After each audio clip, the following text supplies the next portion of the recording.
As dores do negro encontraram eco em seu coração. Úrsula, por Maria Firmina dos Reis. Se quiser informações sobre a autora, clique no card que aparece no canto direito superior ou no link na descrição do vídeo. Dê um like se você gosta deste canal, comente, compartilhe e se inscreva. Se quiser contribuir, veja como na descrição do vídeo. Obrigada!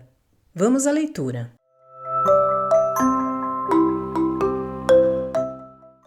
Capítulo 14. O regresso. Dominado unicamente pela ideia de revê-la, o mancebo correu apressadamente e quase sem descanso, logo que terminou na comarca de 3 asteriscos a missão de que o haviam encarregado e que tão penosa se lhe tornou depois que conheceu Úrsula. Mas Tancredo mal podia prever quantas dores amarguravam a alma da pobre donzela. Entretanto, raiou o dia apetecido e que devia levá-lo para junto de sua jovem desposada, e nesse dia o coração arfava-lhe, ora com um arrebatamento apaixonado, ora com um triste desassossego, e ele enterrava as esporas nas ilhargas do brioso animal que o conduzia, e redobrava o ardor de sua carreira. E na sua impaciência a distância parecia-lhe imensa. Túlio, exclamou Tancredo, vendo que fugiam as horas. Será possível que ainda hoje deixemos de chegar à sua casa? Túlio nada respondeu e parecia não tê-lo ouvido. Com efeito, o negro cismava profundamente, porque a aproximação daqueles lugares trazia-lhe mais de uma recordação. Não me ouviste, meu bom amigo, continuou Tancredo. Túlio, quero vê-la hoje, agora mesmo, se nos for possível. Ah, não sabes como a amo. Ela é tão bela. O sorriso nos seus lábios é como a gota do orvalho no cálice de uma flor. Túlio, apressemos os cavalos. Morreriam, senhor, tornou Túlio, arrancando-se aos seus pensamentos. Oh, exclamou Tancredo, contrariado, e ela me espera. Parece que lhe escuto o palpitar do coração, que vejo a ânsia com que me aguarda, e ouço-lhe um som queixoso, e um suspiro lhe perpassar pelos lábios, embaciando o vivo rubor que os tinge. E então ela chamar-me-á ingrato e esquecido da minha promessa. Oh, meu Deus! Túlio, tu não sabes quanto essa ideia me aflige. Demo-nos pressa, tu andas tão devagar. Ah, hoje mesmo Úrsula deve ter a seus pés o homem que mais sabe adorá-la sobre a terra. Túlio também sentia uma vaga inquietação, e esse desassossego que começava a tornar-se sensível no jovem apaixonado, há muito o tocava ao vivo. É que a cada um deles figurava-se que Úrsula reclamava socorro, que algum pesar a oprimia. Tancredo amava apaixonadamente a essa menina de olhar meigo e arrebatador. Túlio tinha-a visto no berço, e a sua afeição para com ela era profunda e desinteressada. Entretanto, tinham já percorrido longo espaço quando 2 estradas se lhes apresentaram à vista. Agora, disse Túlio, tomemos a estrada de Santa Cruz. É a que devemos preferir. Daqui à casa de minha senhora temos só meia légua, e a outra dar-nos-á mais que o dobro. Louvado seja Deus, exclamou o mancebo com alegre reconhecimento. Tomemos a estrada de Santa Cruz. E meteram os cavalos a galope.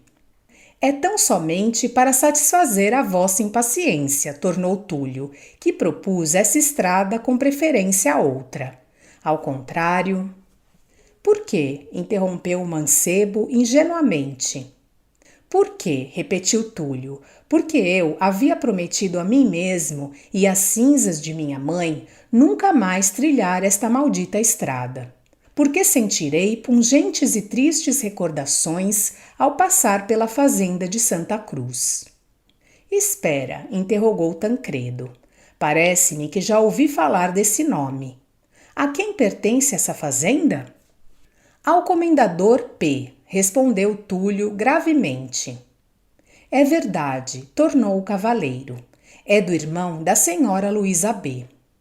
Sim, prosseguiu o negro com voz amarga. É desse homem de sangue, dessa fera indômita. Oh, vós não conheceis o comendador, e vossa alma generosa terá de repugnar em face das barbaridades que ele pratica a cada dia. Implacável é o seu ódio, e a pobre senhora Luísa B. bem o tem experimentado. Pobre senhora! Seu marido foi também um homem cruel, mas a cólera do comendador o seguiu por toda a parte e Deus sabe, talvez lhe abreviasse os dias. Pois que? Interrogou Tancredo. Julgas, Túlio, que fosse o comendador o assassino de Paulo B? Não sei, senhor, suspirou o negro. O comendador nunca procurou justificar-se, e graves suspeitas pesam ainda hoje sobre ele. Nesse comenos, cortavam eles ao meio a situação do comendador, deixando ao nascente a casa de sua residência, bela na aparência, de uma construção sólida e elegante, porém hermeticamente fechada, e ao poente um longo cercado de pau a pique, no centro do qual erguia-se uma cruz sobranceira. Era o cemitério. Ambos levaram as mãos aos chapéus e reverentes descobriram a cabeça. O sol começava já a amortecer seus raios. A essa mesma hora, também alguém caminhava apressadamente para a casa de Luísa B. e que, como Tancredo, amava cegamente ao lírio daquelas solidões. Esse alguém era o comendador Fernando P. Fernando P. vinha da cidade de 3 asteriscos e suas cavalgaduras arfavam de cansaço pela rapidez da marcha. Mas a hora que Tancredo atravessava a fazenda de Santa Cruz, a Fernando P. faltava mais de 1 légua para aí chegar. Ambos caminhavam, pois, para o mesmo lugar, tinham ambos pressa, Tancredo unicamente para ver a mulher de suas adorações, Fernando porque nutria graves suspeitas de que outro lhe seria preferido. Ele começava a sentir no fundo da alma o desassossego mortal do ciúme e da vaidade. Mas cônscio do terror que infundia àqueles que o conheciam, cobrava às vezes um pouco de calma e dizia: não é possível. Embora ela o ame, não poderá resistir à minha vontade. E demais, onde está agora esse insensato? Na comarca de 3 asteriscos. Quando voltar, tudo estará feito. Úrsula será já minha esposa, e ele resignado ou esquecido ou mesmo desesperado. Mas respeitando minha posição social e meu nome, morrerá de inveja, embora amaldiçoando a minha felicidade. Mas se pelo contrário, não é possível. Se pelo contrário, ai dele. Tudo isto repetia o comendador a si mesmo, devorando a estrada que trilhava, cego por uma frenética paixão. Entretanto, o rico sítio de Santa Cruz oferecia aos jovens viajantes o mais belo panorama que se pode imaginar. Era sobre uma colina donde se gozava a poética perspectiva do campo que a tinham colocado. A sua formosura era, portanto, natural, porque os renques de coqueiros que se alinhavam, fazendo um semicírculo em frente da casa do comendador e dos ranchos dos negros, a mão do tempo e o abandono do proprietário tinham reduzido a um penoso estado de morbidez que causava dó. Ainda as casas dos escravos, que outrora tinham sido de um aspecto agradável, tapadas de barro e cobertas de telha, hoje mal representavam esse singelo asseio de outras eras. Já arruinadas, desmoronavam-se aqui e ali, porque os desgraçados escravos do comendador, espectros ambulantes, não dispunham de uma só hora do dia que pudessem dedicar em benefício de suas moradas. À noite trabalhavam ordinariamente até o primeiro cantar do galo.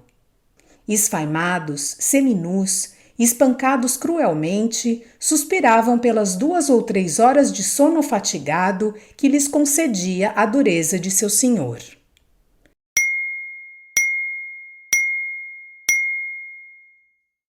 Desgraçados, que até a hora das trevas e do repouso, a hora em que a brisa geme apaixonada, como amante que anela o ardente hálito do seu adorador, em que a erva escuta o segredo terno da viração, em que o cantor da espessura afaga o plumígero habitante de seu ninho amoroso, um momento de sossego e amor lhes é vedado. Não há descanso para o seu corpo, nem tranquilidade para seu espírito desvairado pelo terror de tantos e tão contínuos sofrimentos. Mísero escravo, tantas dores há em seu coração, e nós as não compreendemos. Túlio tinha recaído em suas profundas meditações e Tancredo, que começava a sentir-se feliz com a ideia de rever o objeto de seu amor, admirava a beleza natural dessa soberba situação, quando de repente, voltando-se para o seu companheiro, perguntou-lhe: Habitaste algum dia estes lugares, meu Túlio? Se os habitei, perguntais? Ah, este é o lugar de meu nascimento, mas que detesto, que eu amaldiçoo do fundo da minha alma, porque aqui minha pobre mãe, à força de tratos os mais bárbaros, acabou seus míseros dias. Oh, exclamou Tancredo, vivamente tocado. Minha mãe, continuou o jovem negro, era a escrava predileta de minha senhora. Essa predileção chamou sobre ela parte do ódio que Fernando P. votava a sua irmã. Deveis saber que esse homem amaldiçoado comprou as numerosas dívidas que meu senhor legou à órfã e à sua viúva com o intuito tão somente de reduzi-la ao último extremo de miséria, como a reduziu, porque seus diversos credores ter-se-iam comovido e talvez lhe facultassem os meios de os ir pagando sem grande detrimento de sua fortuna, aliás, tão arruinada. Que vingança tão mesquinha, interrompeu Tancredo indignado. Pois bem, prosseguiu Túlio com voz lagrimosa.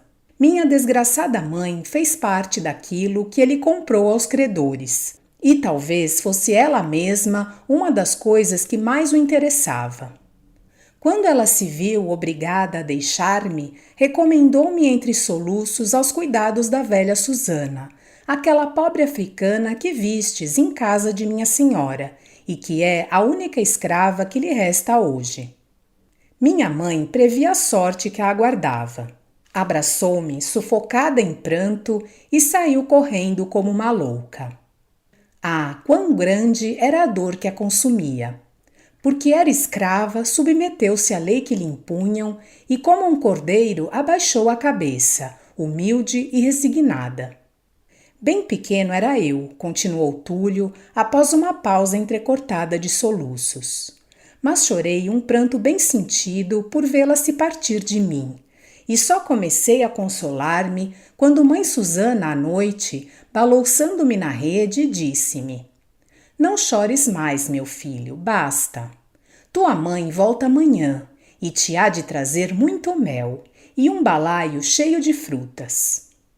Enxuguei os olhos e dormi na doce esperança de revê-la. E à noite sonhei que a vira carregada de frutas, como a boa velha me havia dito. Embalde a esperei no outro dia. Porém, mãe Susana, que chorava enquanto eu cuidava dos meus brinquedos, sorria-se quando me via e procurava fazer-me esquecer minha mãe e seus afagos. Minhas forças eram ainda débeis para compreender toda a extensão da minha desgraça, e por isso as saudades que me ficaram, pouco e pouco, foram-se me adormecendo no peito. Eu já estava crescido, mas nunca mais a havia visto. Era-nos proibida qualquer entrevista. Um dia disseram-me: Túlio, tua mãe morreu. Ah, senhor, que triste coisa é a escravidão. Quando minuciosamente me narraram, continuou ele com um acento de íntimo sofrer. Todos os tormentos da sua vida e os últimos tratos que a levaram à sepultura, sem nunca mais tornar a ver seu filho, sem dizer-lhe um último adeus, gemi de ódio e confesso-vos que por longo tempo nutri o mais hediondo desejo de vingança. Oh, eu queria sufocá-lo entre meus braços, queria vê-lo aniquilado a meus pés, queria. Susana, essa boa mãe, arrancou-me do coração tão funesto desejo. E o pobre Túlio desatou a chorar em desespero, porque era a recordação das desditas de sua mãe. Tancredo também tinha na alma uma chaga mal cicatrizada, e as dores do negro encontraram eco em seu coração. Tancredo chorou também, e o silêncio da tarde recolheu soluços que não podiam envergonhá-los. Alguns momentos depois, estavam à porta da casa onde haviam deixado Úrsula, lacrimosa, porém cheia de lisonjeiras esperanças, e Luísa B., suposto que ao aproximar-se da morte, todavia feliz pela futura felicidade de sua filha. Mas essa porta estava fechada. Um sinistro pressentimento afetou o coração de ambos. Bateram e ao abrir-se a porta, só Susana apareceu, que vendo-os disse: "Podeis entrar", e as lágrimas lhe espadanaram pelo rosto. Tancredo e Túlio olharam-se em silêncio. Esse choro não o compreendiam eles. "Chorais? E de que, mãe Susana?" perguntou Túlio, beijando-lhe respeitoso a mão. "Meu filho", soluçou a velha, "tudo para mim acabou." E a pobre menina lá foi sozinha ao cemitério orar sobre a sepultura de sua mãe.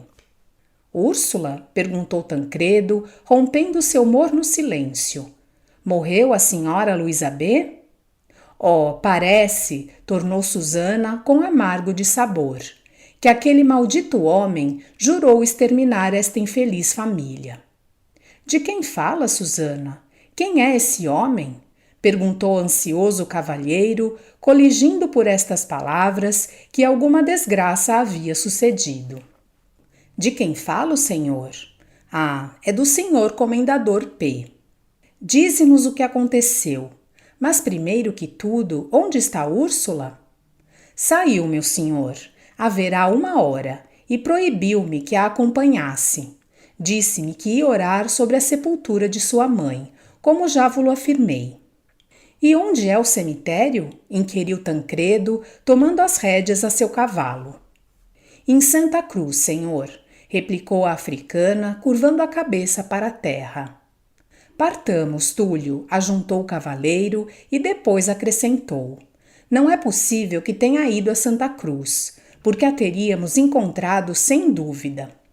"Há tantas estradas para lá", disse Túlio, "que é muito possível que a não víssemos."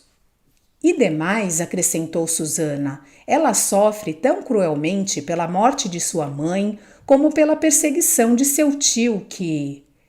"Perseguição de seu tio?" interrogou vivamente Tancredo, de novo chegando-se para a velha. "Que receia ela do comendador?" "Ah, senhor, creio que ela me disse que se não chegasseis agora, estava perdida, porque o senhor Fernando P. abreviou os dias de sua mãe e jura que há de ser o esposo da pobre menina. Foi só o que no meio da sua dor me pôde confiar. Pobre menina." "Pois bem", redarguiu Tancredo, "tudo está remediado." E galoparam de novo em busca da donzela. Desejo que tenham gostado desta parte do romance Úrsula, da escritora brasileira Maria Firmina dos Reis. Obrigada por sua companhia e até a próxima.